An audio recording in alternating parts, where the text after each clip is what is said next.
Jeg vil takke statsråden for svaret og si at jeg tror det er for mange av de prosessene som foregår, ganske viktig hva slags signaler også som sendes ut fra dette hus, sånn at man kan føle seg trygg på at man ikke eksisterer i et vakuum, men at noen faktisk følger med og er interessert i det som foregår ute.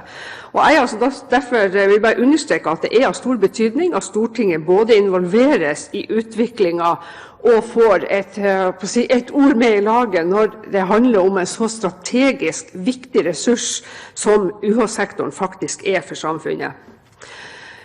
Ordtaket sier at nød lærer nøgen kvinne å spinne, og kanskje det er noe av bakgrunnen for at vi er der vi er i dag. Og debatten både før og etter Handlingsromutvalget har jo vist at regjeringen og UH-sektoren kanskje ikke er helt på linje i situasjonsbeskrivelsen i forhold til hvordan man opplever tida nå. Den oppleves trang mange plasser, og mange er også veldig opptatt av at man har en handlefrihet som ikke er sånn som den en gang var, og at det derfor legger noen bånd på mulighetene til videre utvikling. Men jeg oppfatter at regjeringen med sitt sak er med å sende signaler om at vi ønsker en utvikling om sterkere institusjoner, større faglig tyngde, og at det er viktig både nasjonalt, men det er også viktig for Norge i den internasjonale konkurransen at vi har det fokuset. Spørsmålet blir jo da hvordan vi best oppnår dette. Vi kan sette oss på sidelinja og håpe at disse prosessene lykkes, eller vi kan bidra med tiltak som gir drahjelp til at flere faktisk lykkes i de samtalene og dialogene som er etablert. Jeg var inne på at Tromsø fikk noen midler i ettertid, i hvert fall opplever de det sånn selv.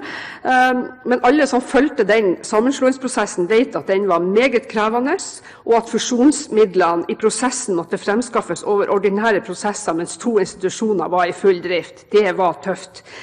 Så hvis vi ønsker å forebygge havarier i de prosessene som nå går, så er det jo et spørsmål om regjeringen vurderer om man skulle gi noe man kunne kalle et omstillingstilskudd til de fusjonsprosessene som faktisk nå er i gang, eller samtalene, dialogene, eller man er i litt forskjellige faser. Dernest så tenker jeg også at det kunne være ønskelig at statsråden var enda tydeligere på hvordan regjeringen vil sikre kontakt og tilgjengelighet til høyere utdanning dersom vi får noen færre institusjoner. Så var jeg inne på det her med sentrale tjenesteområder som har et stort behov for etter- og videreutdanning i årene som kommer. Jeg nevner helsesektoren, utdanningssektoren, også skolen, men i tillegg så vet vi at arbeidslivet generelt har et sånt behov. E-læring og IKT er viktig, men jeg tror ikke det kan erstatte muligheten for det fysiske møtet, enten det er med foreleser eller det er med medstudenter.